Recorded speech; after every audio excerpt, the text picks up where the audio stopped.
দয়াল শর্মা সাহেব এবং আমাদের ওয়ার্কিং বুথের ওয়ার্কিং প্রেসিডেন্ট তপন শীল সাহেব এবং উপস্থিত আমার এখানে যারা কংগ্রেস কর্মীরা রয়েছে এবং সাথে সাথে যুব বৃন্দরা রয়েছে। আমি দু একটি কথা বলবো। কথার বিষয়বস্তু যেহেতু এটা কত নম্বর বুথ আছে এটা হ্যাঁ 43 যাক এটা একটা আছে মোটামুটি এই এখানে নির্বাচন যে ক্ষেত্র এখানে মোটামুটি 1200 সামথিং ভোট রয়েছে, মানুষ রয়েছে, জনতা রয়েছে যারা ভোট দেবেন। প্রথমে তো যেহেতু এটা কর্মী সভা আমাদের কংগ্রেস কর্মীরাই রয়েছে, তো আমার কংগ্রেস নিয়ে কিছু বলার নেই। কংগ্রেস নিজেই একটা এমন নাম যে এটা নিজেই বলে যে এটা কি, ঠিক কিনা? কংগ্রেস নিজেই বলে এটা কি। ভারতবর্ষের স্বাধীনতা আন্দোলন থেকে শুরু করে ভারতবর্ষকে স্বাধীন করে দিয়ে আমাদের মহাত্মা গান্ধী, তারপরে প্রথম প্রধানমন্ত্রী পণ্ডিত জওয়াহরলাল নেহরুর নেতৃত্বে ভারতবর্ষকে উন্নতির পথে রাজীব গান্ধী থেকে ইন্দিরা গান্ধী থেকে শুরু করে লাল বিভিন্নভাবে ভারতবর্ষকে একটা ডক্টর মনমোহন সিং লাস্টলি আমাদের এই ভারতবর্ষকে একটা উন্নয়নের জায়গায় পৌঁছে দিয়েছে। তারপরেই এই কংগ্রেসই আজকে যে পঞ্চায়েত রাজ ব্যবস্থাটা কি? পঞ্চায়েত রাজ ব্যবস্থা হচ্ছে গ্রামের মানুষ গ্রামের শাসক, ঠিক বললাম তো?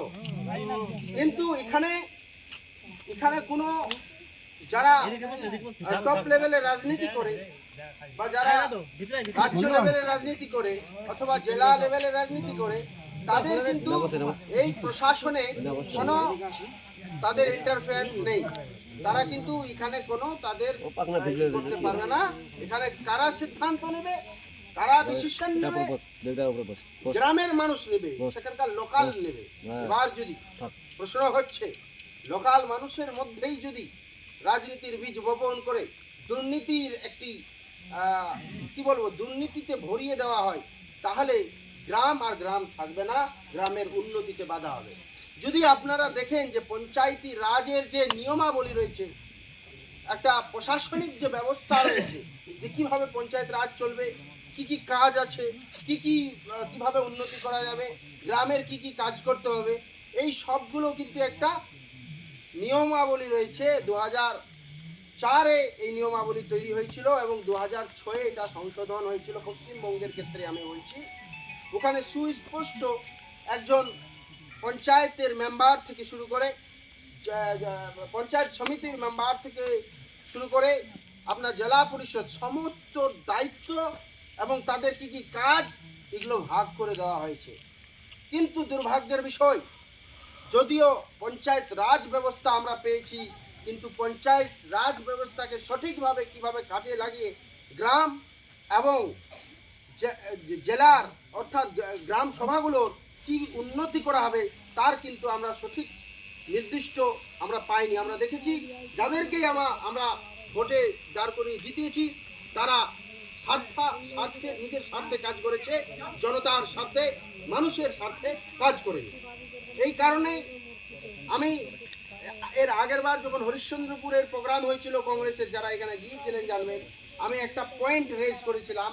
সেই পয়েন্টটা হচ্ছে যে আমাদের ছেলেদের কাজ, গ্রামের ছেলেদের কাজ গ্রামেই দিতে হবে, রাজ্যের ছেলেদের কাজ রাজ্যেই দিতে হবে, লোকাল ছেলেদের কাজ লোকালে দিতে হবে, জেলার ছেলেদের কাজ জেলায় দিতে হবে। গ্রাম পঞ্চায়েতের ক্ষেত্রে প্রচুর জিনিস রয়েছে যেগুলো মাধ্যমে যদি সঠিকভাবে আমরা মূল্যায়ন করে সেগুলো কাজ করি, তাহলে আমরা আমাদের গ্রামগুলোকে উন্নতির ধারায় নিয়ে যাব। যেভাবে বর্তমান মাননীয় মুখ্যমন্ত্রী মমতা ব্যানার্জির রাজে ওনার যে শাসন ব্যবস্থায় উনি যেভাবে লেলিয়ে দিয়েছেন যুব সমাজকে, যেভাবে উনি যুব সমাজকে লেলিয়ে দিয়েছেন যে তোমরা উন্নতির দিকে ভাববে না, তোমরা লড়াইয়ের দিকে ভাবো, তোমরা দুর্নীতির দিকে ভাবো, কাটমানির দিকে ভাবো। আজকে একটা গরিব মানুষ যে একটা ঘর পাবে তার কাছেও 20,000, 30,000 বিভিন্নভাবে কাটমানি নেওয়া হচ্ছে। আমি শুনলাম কিছুদিন আগে আমাকে মানিকচক থেকে ফোন করেছিল একজন কংগ্রেস কর্মী, ভোটে দাঁড়িয়েছিলেন। উনি বলছিলেন খুব বেদনাদায়ক কথা যে একজন ন্যাংরা কি বলে হ্যান্ডিক্যাপ পারসন, তার কাছে পর্যন্ত এই তৃণমূলের দুর্নীতির মেম্বার্সরা তারা তাদের কাছ থেকেও টাকা নিয়েছে এবং দুর্নীতি করেছে, আর এখন ভোট চাইতে আসছে পাঁঠার মাংস খাইয়ে। যদি ভোটের একটা বিশাল বড় আমাদেরকে জনতাকে বোঝাতে হবে, আমাদের লোকদেরকে বোঝাতে হবে। জাম্বিল সাহেব আমি আশা করি যে উনি ভোটে দাঁড়িয়েছেন, জিতবেন, এটা আমি আশা করছি। এবং জিতে, এবং আমাদের জলিল সাহেব আছেন উনিও জিতবেন, জিতে একটা পরিবর্তন, যেটা আসল পরিবর্তন একটা দেখিয়ে দেবেন যে অ্যাকচুয়ালি কাজ কাকে বলে, ঠিক কিনা? কাজ কাকে বলে আমাদেরকে আমাদের লোকদের বোঝাতে হবে, গ্রামের মানুষদের বোঝাতে হবে। কংগ্রেস কর্মী হিসাবে এটা আমাদের দায়িত্ব যে আসল কিভাবে কাজ হয় এবং কিভাবে আমাদের ক্যান্ডিডেটের কাছেও আমাদের প্রতিশ্রুতি নিতে হবে যে যখন আপনি জিতে যাবেন তখন কিন্তু গ্রামের মানুষদের কাজ করবেন। কিভাবে করবেন সেগুলো অ্যাওয়ারনেস করবেন। সমস্ত বিভিন্ন কাজের ধারা রয়েছে, সেগুলো পর্যাপ্ত নিয়ম রয়েছে। আজকে যদি সারা বাংলা আমরা দেখি, আজকে কিন্তু কংগ্রেসময় হয়ে গিয়েছে। এবার বাংলার পরে যদি আমি মালদা দেখি, মালদায় কিন্তু নমিনেশন 88% দেওয়া হয়েছে। 88%। এটা জাস্ট নট এ ফিগার, এটা কিন্তু আমি ফিগার বলছি না, এটা একটা বিশাল বড় জিনিস। যেখানে তৃণমূল বিভিন্ন জেলায় কংগ্রেস কর্মীদেরকে নমিনেশন ফাইল করতে বাধা দিয়েছে, হত্যার একটা রমরম লীলা চলছে, সেই মার্ডার করে দেওয়া হচ্ছে। সেইখানে কোথাও 9%, কোথাও 15%, কোথাও 10% আমাদের লোকেরা ভোটে দাঁড়াতে সাহস পেয়েছে। কিন্তু মালদা জেলা এমন একটি জেলা, যে জেলায় 88% ভোটের জন্য নমিনেশন দিয়ে ভোটে কংগ্রেস থেকে দাঁড় করানো হয়েছে। ফার্স্ট হচ্ছে, প্রথম হচ্ছে মুর্শিদাবাদ জেলা, তারপরে মালদা, তারপরে উত্তর দিনাজপুর 55%। তো এইভাবে যদি আমরা দেখি তো মালদা কংগ্রেসের মাটি ছিল, কংগ্রেসের মাটি আছে, আর কংগ্রেসের মাটি থাকবে। মালদা গনি খানের মাটি আমরা বলি, মালদা গনি খানের মাটি কংগ্রেসের ঘাঁটি, আমরা এটা বলি। কেন বলি? গনি খান যে কাজ করেছে ওই কাজের মাধ্যমে ওনাকে আমরা চিনি। গনি খান নামের মাধ্যমে চিনি না, ওর নামের সঙ্গে যে উনি কাজ করেছিলেন, উনি যে নিজের দায়িত্বগুলো পালন করেছিলেন আর গোটা মালদার মানুষকে উন্নতির ধারায় নিযুক্ত করেছিলেন। আজকে যদি রেলওয়ে না হতো, তাহলে পরে রেলওয়ের যদি ডিভিশন না আসতো এখানে মালদায়, তো মালদা উন্নতি হতো না, মালদার মানুষ চিনতো না মালদাকে। আজকে এই মালদা যে ঐতিহ্যবাহী আমাদের শহর, ঐতিহ্যবাহী আমাদের জেলা, এই জেলা ভারতবর্ষে পশ্চিমবঙ্গের দীর্ঘকালীন বাংলা, বিহার, উড়িষ্যার রাজধানীও থেকেছে মালদা। মুর্শিদাবাদ পরে হয়েছে, মালদা আগে থেকেছে। গৌর সুলতান ইলিয়াস শাহ উনি ছিলেন মালদার শাহে বাঙ্গাল বলে ওনাকে উপাধি দেওয়া হয়েছিল। তো এই বাঙালির যে আবেগ, এটা মালদা থেকে শুরু হয়, বাঙালির আবেগ হয় মালদা থেকে শুরু। তো এই মালদায় আজকে আমাদের গ্রাম থেকে শহর পর্যন্ত আমাদেরকে এটা প্রতিজ্ঞা নিতে হবে, আমাদেরকে প্রতিজ্ঞাবদ্ধ হতে হবে যে আমরা গ্রাম থেকে শুরু করে শহর পর্যন্ত আমরা মানুষের জন্য কাজ করব, আর মালদার ছেলেদের জন্য কাজ করব, মালদার যুবকদের জন্য কাজ করব। আজকে যদি গ্রাম সভাগুলো আমাদের ঠিক হয়ে যায়, সঠিকভাবে কাজ করতে পারি, তাহলে কিন্তু আমরা আমাদের ছেলেদেরকে কিন্তু বাইরে যেতে হবে না।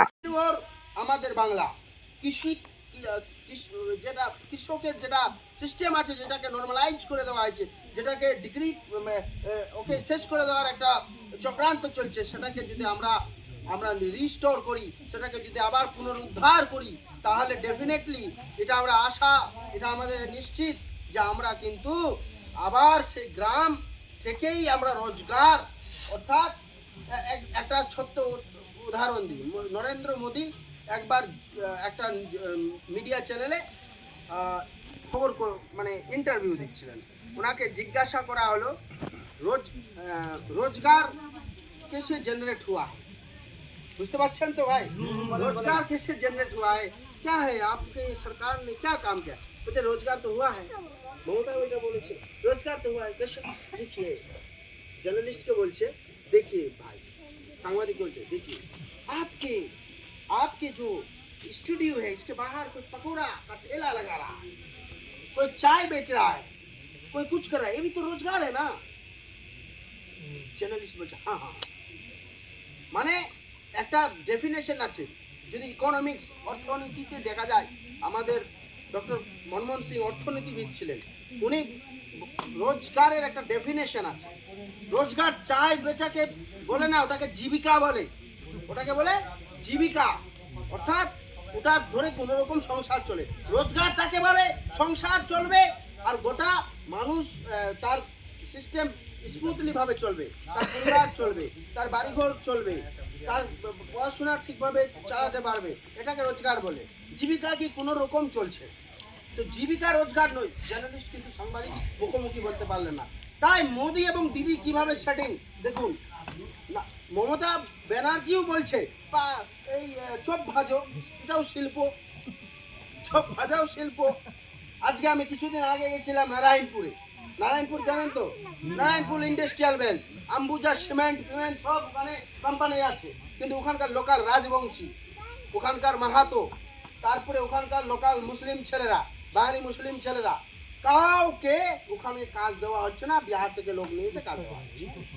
আমি প্রতিবাদ করলাম, ডিএম আমাকে টাইম দিল না। 4 ঘন্টা পর আমি যখন মমতা ব্যানার্জির সেক্রেটারিকে ফোন করলাম যে আমি অ্যাডভোকেট আশফাক আহমেদ বলছি, কলকাতা হাইকোর্টের উকিল তথা পশ্চিমবঙ্গ প্রদেশ কংগ্রেস সংখ্যালঘু বিভাগের সাধারণ সম্পাদক এবং ভূমিপুত্র উন্নয়ন মোর্চা অফ ইন্ডিয়ার ফাউন্ডার এবং মালদা জেলা বেকার যুব বাঁচাও সমিতির আইনি পরামর্শদাতা।